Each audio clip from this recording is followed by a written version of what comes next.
участници, съграждани и ценители на българския фолклор, приветстваме ви с добре дошли на Събор Хайдут Генчо 2024 в град Хисаря, квартал Момина баня. Добре дошли в града на топлите води. Организатори на събитието са Наследство Хисаря, град Хисаря, със съорганизатор община Хисаря.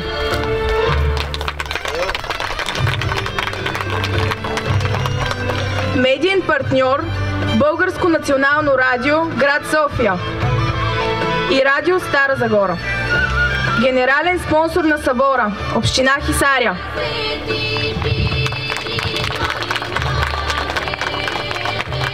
Спомоществователи Хотел Хисар, магазин Магнолия Иван Калинчев, ресторант Извора, ТК бутилираща компания Хисар.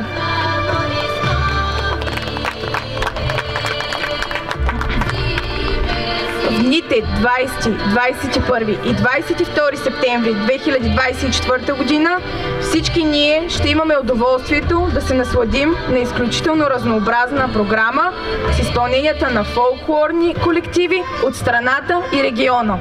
За радост на всички любители към българщината и поминъка, преминали от поколение за поколение напред. Алея на занаятчиите и производители на натурални продукти, по която всеки един от вас ще може да се наслади на огромното разнообразие на занаятчийските изделия и технологията на всеки един занаят и приложение на натуралните в хранително-вкусовата промишленост. Ще имаме удоволствието да разгледаме също така и Хайдушкия кът музей, в който ще бъде представена изложба на оръжия от преди 200 години. Фолклорни носии и атрибути от близкото минало. В направлението Памет българска с открит урок по български народни танци ще ни запознае Йордан Костов, гост-хореограф на събор Хайдут Генчо 2024. Не на последно място е и възстановката Хайдут Генчо, в която ще вземат участие Сдружения родолюбиви клубове и националният по движение традиция от цялата страна. Наши официални гости са Ива Вълчева, кмет на община Хисаря,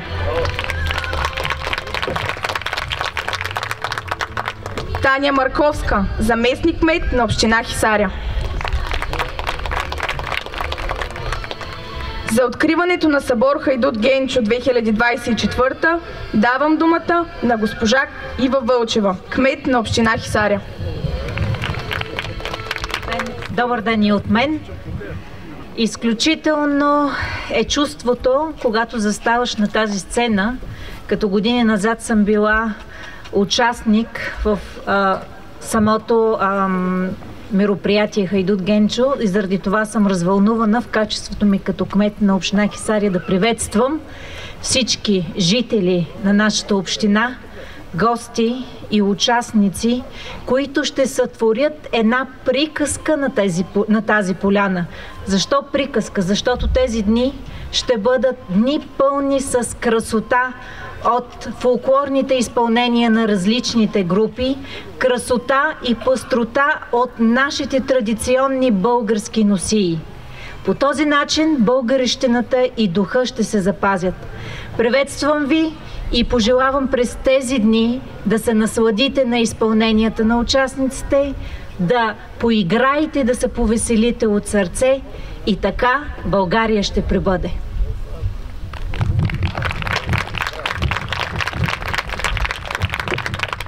Давам думата и на Анко Лаловски, председател на Сдружението.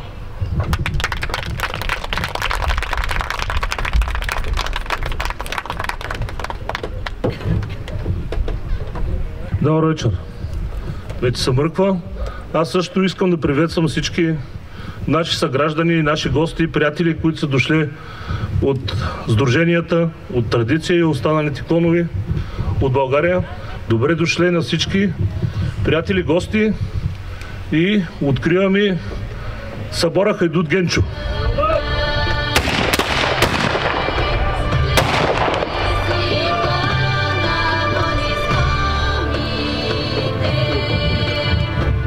И така даваме началото на първия ден на фолклорното събитие за 2024. Не ще визирин да ставам, не ще в сарай да седя. Стига ми мене царството, дето ме тачи народа. Еснафи и сиромаси, вдовици и клети сираци. С патриотичен рецитал и поемата Хайдути ние чухме Борис Нанков.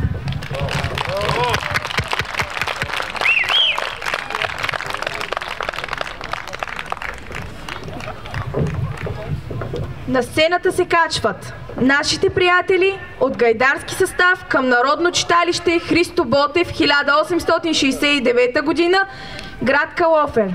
Ще изпълнят Бачо Никола и Калоферска сюита.